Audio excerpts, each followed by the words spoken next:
Hello? Hello po. Hi, magandang Hello, Papa. yes, magandang umaga sa Pilipinas kung nasa Pilipinas ka. Hmm, Gabi pa lang po sa amin. Gabi. Nasaan po kayo ngayon? Nandito po ako sa Muscat, Oman. Oman. Okay. Anong pangalan po? Papa Jack, screen name na lang po. Okay lang, ma'am. Eve po. Ano po? Eve. Eve? E-V. Yeah, E-V-E. Eve. Oo. Parang Eva, parang ganun. Eve. Opo. Alright. Sige. Ilan taon na? 38 po. 38. Anong pakiramdam mag 30 plus? Charot. Oh, yan na naman tayo sa sauce talaga. Oh, sige. Anyways, kailan ka pa nasa Oman, Eve? 2009. Ang tagal 17 na. years na po. Ang tagal na. Anong dahilan bakit ka napadpad ng Oman? Hindi po. Dahil po sa work. Anong work? So nagpunta ka ng Oman para mag-work. Ang tagal mo na dyan. Hanggang ngayon, Opo. same work ka pa din hanggang ngayon? Tumigil na po ako actually. Bakit? Meron na po akong sariling business ngayon. Ay, congratulations. Madami kang pera? Thank you po, Papa Jack. Tama lang po. Parang tama lang po. Nakaka-survive. Makakatulong ka sa buhay ko? Papa Jack, mayaman ka na. Diyos ko naman, masama bang humingi ng tulong kahit na apakadamot eh. Hindi naman. Ano ba yan? Wala namang maitulong sa buhay ko tong si Eve. Charot lang. Anong business mo dyan, Eve? Sasabihin ko ba, Papa Jack? Hindi. Ako lang yung may ganun. Nakikilala nila ako. Retail, restaurant, sir, Hindi po. alam ko na, salon. Hindi naman po. Hindi po. Small business lang po. Meron po akong sariling, paano ba i-explain to? Inibigay ko po yung product ko sa mga store dito. So, makikilala Okay, agad gets ko ako. na. Parang distributor ka ng ganon. Isang product. Okay na yun. Kontento na ako dun, ma'am. Sige. So, nag-asawa ka na ba dyan, Eve? Opo. Local po. Lokal. Oh, sige. Kaya naman siguro nag-stay ka na dyan kasi nakapag-asawa ka na dyan, na? Opo. Okay. Pasensya na, Papa Jack, kinakabahan na. Oo, wag kang magalala. Kinakabahan din ako. Tabla-tabla tayo dito. Lahat kami dito, 5,000 ang nanonood ngayon. 5,000, almost 5,400 combined. Lahat yan ninervyos ngayon kasi... Ayaw mo na sige. Papa Jack, gusto ko sanang mag-thank you. Bakit? Kasi yung 3 times na hindi na tatawag sana ako pero hindi na napuputol, di ba? So pero sinave mo pa rin ako. Hindi pa rin tayo nakapagtuloy ng usap, nag-attempt ka lang na maging part. Okay, sige po. Welcome to the show, ma'am. Thank you po. May anak ka na, ma'am? Actually po, 4 na po. 4 na po, 40? Hindi, 4 po. 4. Ang dami. Grabe siya. Ang dami nun ang dami. Hindi, charot lang. Sige ba?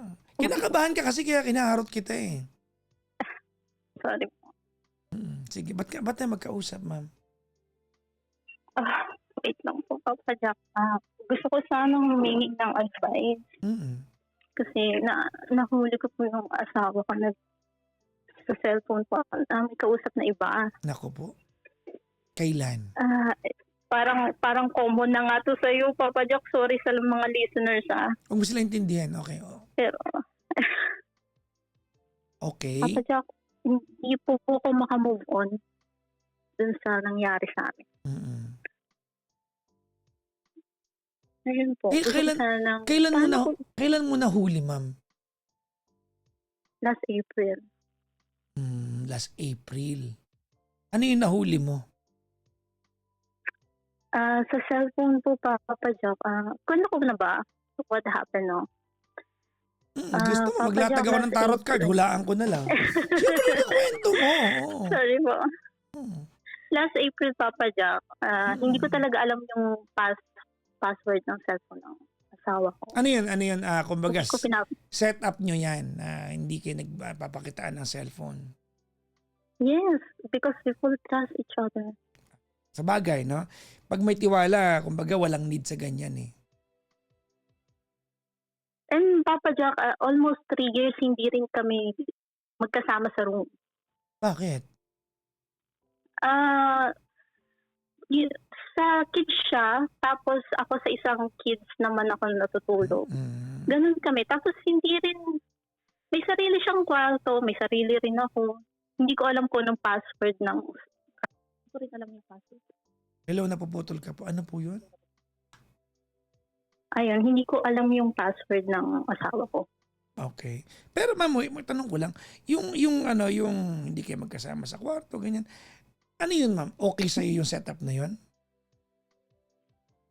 Mas okay kasi sa amin yun eh. Kasi yung anak ko, 3 years old pa lang yung pinakabata. Okay. Cool. If it works for you, then it's okay. O tapos? Tapos ayun, Papa Jack, nahuli ko siya kasi may sakit siya noon. Kailangan kong kunin yung cellphone niya kasi yung mga bata, online class. Tapos, hindi ko talaga alam yung password niya na ano lang ako na baka ganito, baka ganito, baka ganyan, baka ganito yung line. And ganyan. Tapos tumama. And then, ginagamit ko yung phone niya after 1 hour. May nag-message sa phone niya na yung teacher ng anak ko.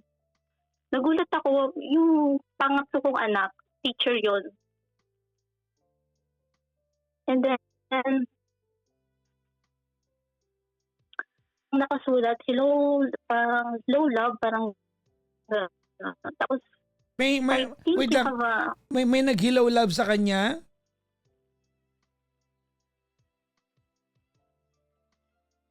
Hello?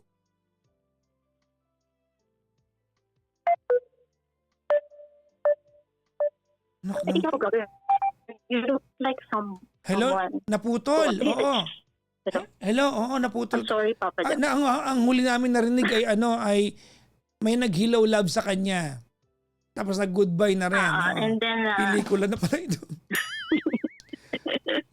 And then po, ayun, sabi niya, I think you have a brother. I think you look like someone, gano'n.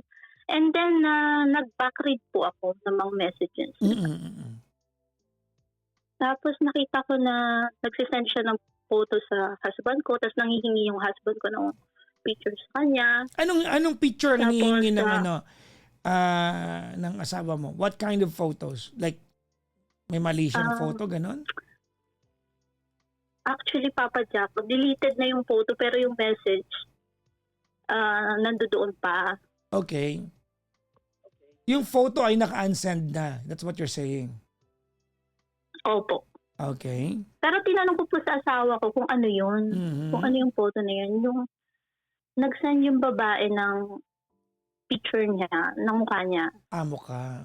Tapos sabi nung asawa ko, wow, you're beautiful, ganyan. Tapos nag-send uli yung babae ng fit niya. Sabi nung asawa ko. Ng ano? Fit. Pic? Pinakita niya yung toe niya. Fit. Paa. Paa. Sorry. Sorry, ang dinig ko, puwet. Akala ko.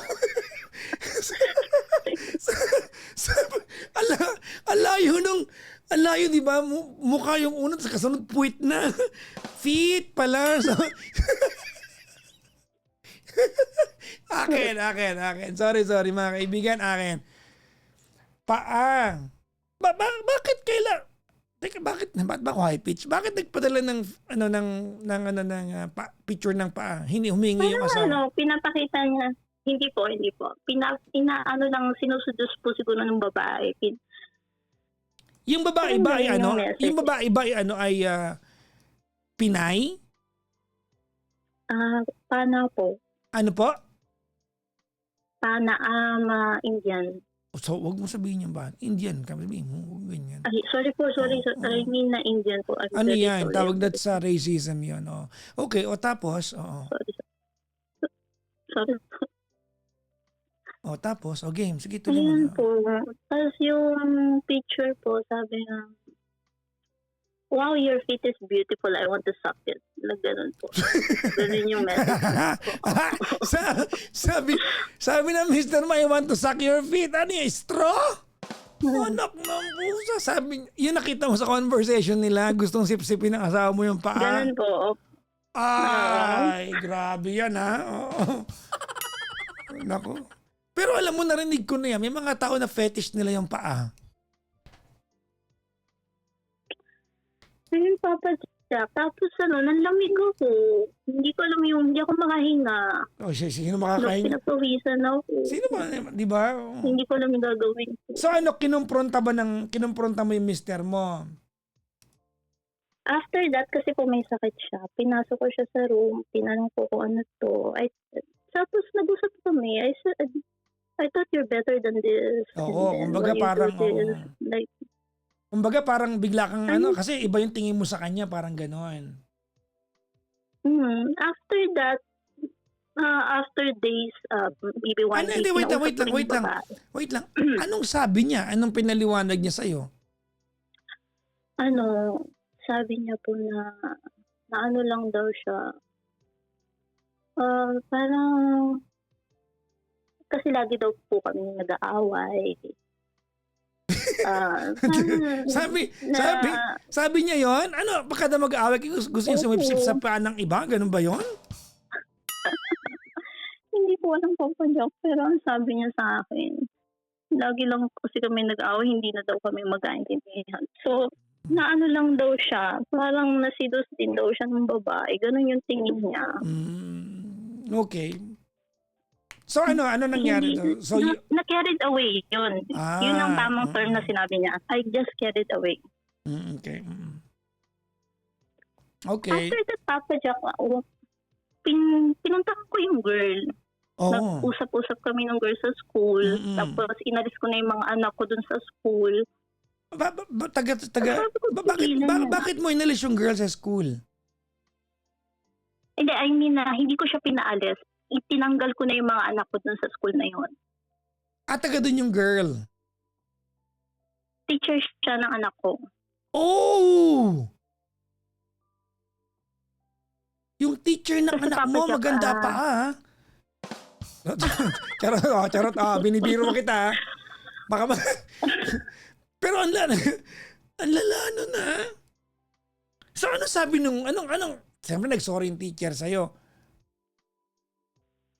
Papa Jack, kasi dito sa Oman, hindi ko alam sa Philippines din meron kasing group, kada school, kada subject, may mga group ng family to teacher, family to teacher, ganun. So, dun sila nagkakilala dun sa group na yun. So, dun sila nagka-message dyan. Parang may sakit yung anak ko, imbis na ako yung i-message, yung asawa ko yung mini-message. Pero Papa Jack, alam mo, yung teacher na yun, siya yung pinaka-close ko dun sa school. Ay, pusang gala. Siya yung lagi kong, yes, kasi siya yung pinakamagaling mag-English. So, yung karamihan, puro Arabic. So, siya lang yung naiintindihan ko. And then, lagi niya akong pinagbeso, lagi niya sinasabing maganda ako. Gusto nang tanggalin ng asawa ko yung anak ko doon sa school. Sabi ko, bakit? Ang bait-bait ng teacher na yon, yung tinuturong ko. Noon pala may relasyon sila. Yung pala may relasyon sila. Teka lang muna, ang tanong, gaano kalalim ang inabot ng relasyon nila? Ayun, tinanong ko rin yung asawa ko nun. Sabi niya, 2 months. And then, ni-recall ko yung 2 months na yun, Papa Jack. Alam mo, ang bait-bait ko sa kanya nung 2 months na yun. Lagi siyang umaalis, binibigyan ko siya ng pera, pupunta siya sa Dubai para mag-study. Ako pa nagbayad ng school niya. Alam mo yung nagkasakit siya, ako pa yung pupunta, ako na yung magsusunod sa mga bata. Sorry po. It's okay. binalikan ko yung 2 months. Iniisip ko kung ano yung ginawa ko masama dun sa 2 months na yun. Bakit niya ginawa? Yan. Pero syempre, yung 2 months na yun lang yung siguro yung, kumbaga yun yung timeline na may something na. Pero syempre, yung sexual tension yan, even before that. Now, question is, when I say gaano kalalim ang inabot nila, I mean, ano lang ba? Wala naman, wala po. Tinanong ko yung babae kasi hinarap ko po sila. Mm. Sabi nung babae, hindi niya naman. I asked him na, my husband touch you. Sabi niya, no. No po. Just a conversation. Hindi raw sila nagtalik. Yun yung bottom line. Opo. Hindi. Oh. You believe him. Kasi importante yun eh. Do you believe him? Papa Jack, talagang nag-investigate naman po ako. Tapos, hindi ko talaga tinigilan. Regardless of what you found out, my question is, did you believe him? Opo. Okay. Kung naniniwala ka, I mean, sino ba kami para pigilan ka dyan? Oh? Tapos? Kasi yung babae po, mayroon ding asawa at anak. Okay. Tapos po, mahirap pong pumunta ng hotel dito. Kailangan ng passport. Ah, talaga? Opo. Tsaka kilalang pamilya po kasi siya. So, pag lumabas siya, makikilala siya ng tao. Okay. So, kaya po naniniwala po ako sa kanya. Oh, okay. Alright. Papa Jack, ang problema ko, hindi ako makalimot. Hindi ko alam kung paano ko malilimutan to. Kasi lagi pa rin kami nag-aaway. Anong sinasabi niya sa defensive naman siya. Anong sinasabi niya sa iyo pag nag-aaway kayo? Kasi importante 'yun eh. How he reacts every time na maaalala mo to. Very very paramount 'yun eh. Ano po, yung unang away namin, Papa Jack. Kasi ini-sneak ko yung phone niya pag nagsha-shower siya.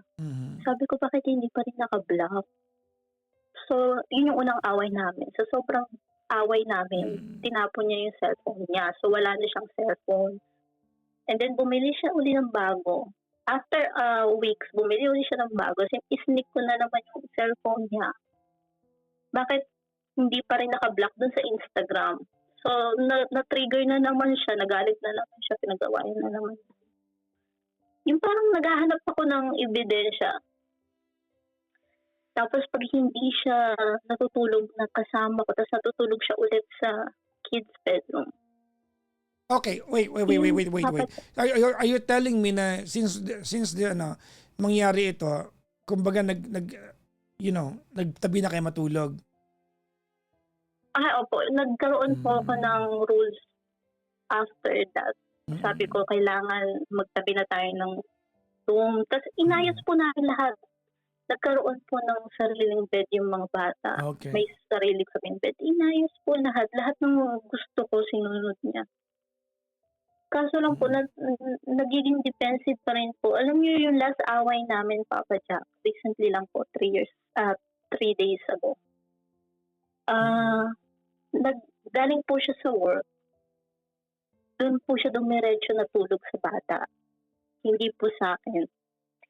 Kaya nag-away kami. So, binasag niya po yung window door po namin. Have you always known him as someone violent? Yeah. Huh? Opo, Papa Jack. Opo.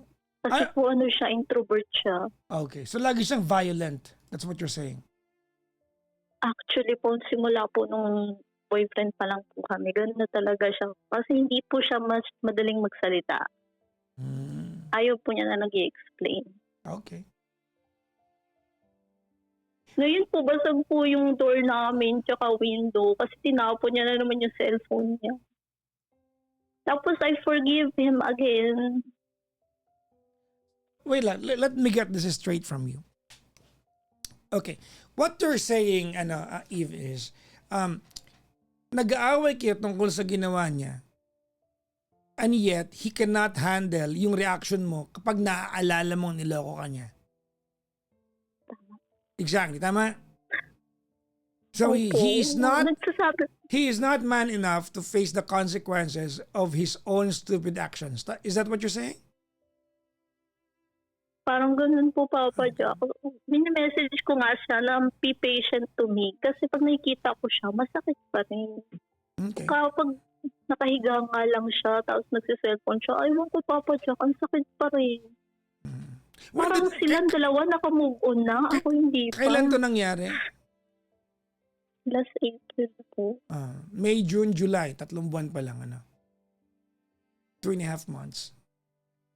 Okay. Papa Jack, parang akong suicidal. Alam mo, nagsasabi na nga ako sa kanya na magpa-psychiatrist na ako. Bakit ako ganito? Ganito, well, okay. If, wala akong total, ma'am. If you want to go seek a professional help, if you think it would help you, go ahead and have it your way. That's completely fine. My point is, kahit makilang doktor ka, all right? Kahit makilang doktor ka, if your husband will not be cooperative, if your husband will not man up doon sa effect nung ginawa niya sa'yo, it will be pointless. Kahit anong gawin mo, ma'am. Kahit na. Oo. Why did you call me? What do you want to ask? Papa Jack, Yes, ma'am. gusto kong malaman kung makaka-move on ba ako. Yes. Iiwan ko na ba siya? Kasi Okay, wait lang. Your Honor, you're asking two compounding question. Teka lang, ha? Dalawa yung tanong, ha? Objection, Your Honor. Kung ang tanong mo, kung makaka-move on ka, the answer is yes. Kung kailan, hindi ko alam. Kung paano, I don't know. Now, ganito yan, kasi you cannot do this on your own. You cannot do this alone. Yung VPN niya! Okay. Papa Jack. Ayan, nag-reconnect na. Sorry, Papa Jack. Alright, ganito Eva, you cannot do this alone. You cannot do this alone. There's no version of this na pwede mo itong gawin mag-isa. Now, malaki yung gap kasi ng kultura natin. There's this very big cultural gap between you and him. Hindi ko alam yung ways, di ba, ng isang lalaking lumaki sa kultura meron siya. No?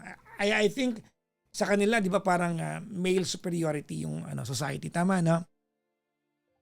So, I do not know, Eve, how you're going to communicate sa kanya that he needs to be patient sa iyo and that every time na maalala mo yung ginawa niya, wala naman siyang kailangan gawin maliban sa tumahimik eh.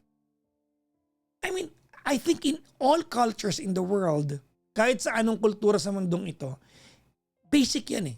Pag niloko mong babae, at dumating yung araw na naaalala niya yung ginawa mong panloloko sa kanya at nagbubunga nga siya, kahit anong kultura ka pa galing, basic yung yung rule, no, sa lalaki.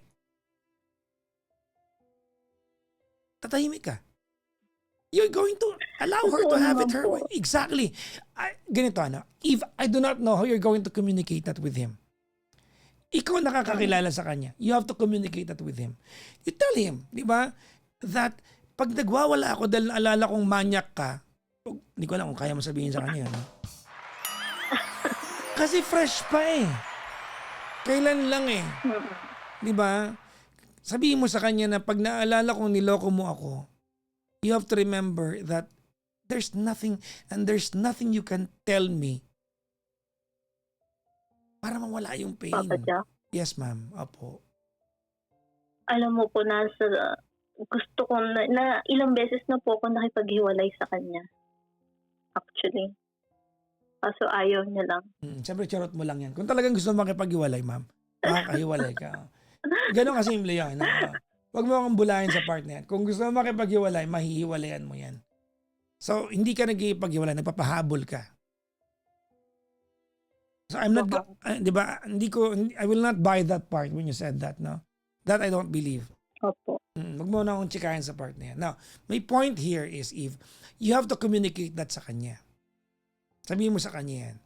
Hindi ko alam kung paano nga sabihin sa kanya yan. Ikaw nakakakilala sa mister mo, you know, alam mo, nasan yung parameter ng temper niyan, you know exactly how to communicate with him, you tell him that.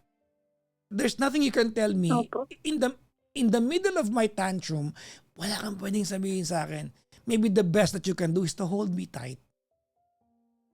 Maybe a good 15-30 minutes kasi Okay wala, po. wala na siyang magagawa eh. Nagawa na niya yung kawalangyaan niya tapos na ito. Hmm. Di ba? Now, Opo. that is the ideal way of, you know, solving this problem. But at any point, no, Eve, no, kasi alam niyo mga kaibigan, no, when a woman gets cheated on, every time na nagbubunga nga kayo at naalala nyo, nakakairita yan sa mga lalaki. Pero ang hindi naiisip ng lalaki that every time you go through the pain, it's a torture and a half to you. Ang nakikita lang ng lalaki, Sobra. yes, ang nakikita lang ng lalaki yung pagbubunga nga ninyo. Hindi nila alam that it's a torture and a half sa inyo yon. That there's nothing we can do. Pag niloko kita at ako yung mas jowa mo, pag niloko kita, wala akong pa pwedeng gawin. Maybe the best or the worst I can do is to hold you tight. That's it. No amount of flowers I can give to you.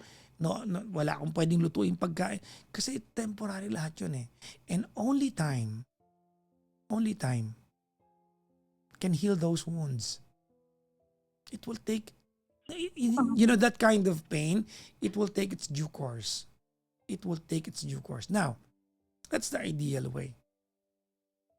If there's no way that even when you communicate with him exactly what he needs to do, kasi alam mo may mga lalaking bobo talaga eh. I-spoon feed mo paano ka pagalingin eh. Diba? Malay mo siya, kasama sa dyan. Kung talagang hindi niya kaya, well, pack your things. Leave him behind.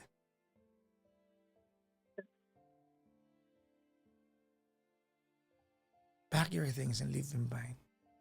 I'm telling you this because at the very least, I want you to give it a fighting chance para mailaban. Kasi syempre ma'am, madali kasi magalit sa nagawa niya eh. Pero kung titignan mo po, hindi lang naman yun ang nagawa niya sa'yo. May mga mabubuti rin. Tama, di ba? Opo. Oo. So, kumbaga, hindi kita ginagaslight ha. But sometimes, kailangan mong kapitan yung potential ng kumbaga yung the potential happiness. Diba? And those good moments that are the best times that you spent together para kahit paano, maniwala ka na magbabago to. At kailangan niyang tulungan sa part na yun. Hoping po. Well, you know exactly what I told you, tama? Opo.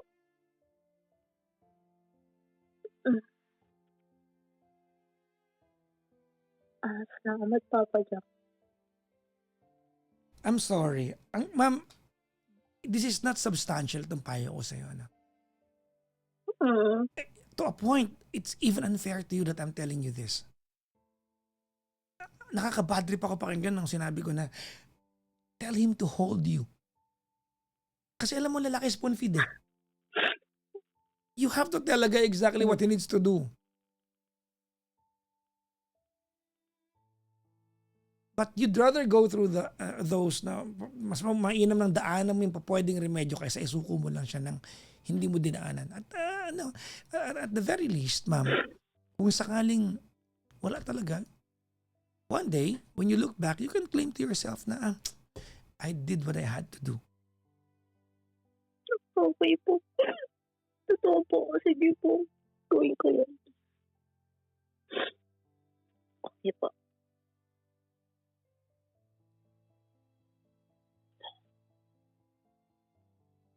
Oh well. You've been in Oman for 17 years, tama? Opo. You know have your own business there. I trust that you are an intelligent woman. Maghiwalay man kayo, you survive.